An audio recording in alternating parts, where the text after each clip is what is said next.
So I made these card flowers based on a Pinterest tutorial that I will link in the description. To start the flower, you glue the center petal around a piece of wire. Then you move on to your smallest petals. I used 4 petals of every size for these roses, but you can use anywhere from 4 to 6. Before you apply the petals, you have to shape them. To do this, take a small round object, I used a paintbrush handle, and curl the top edges outwards over the object, then curve the petal inwards down the center. Then you'll have a little rose petal. Apply a small bit of hot glue to the bottom edge of each petal and apply them to your base, working clockwise and slightly overlapping each petal over the last.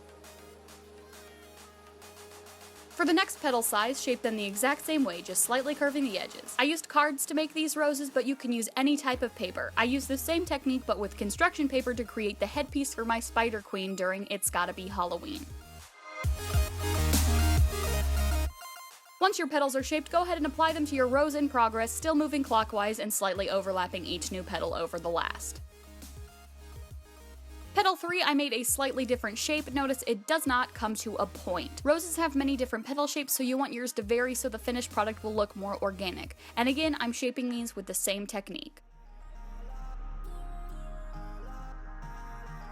And applying them the same way too.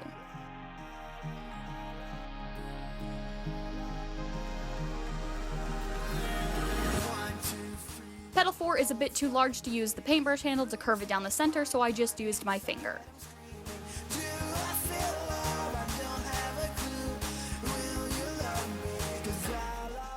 For these petals, I used a bit more glue to ensure they held because since the cards are slick, the larger ones tend to want to pull away and not stick to the rose. And once the petals are on, you can bend them outwards a bit to shape them how you like. For the last petal size, I shaped them like I did the previous one using my finger to give them a very slight curve.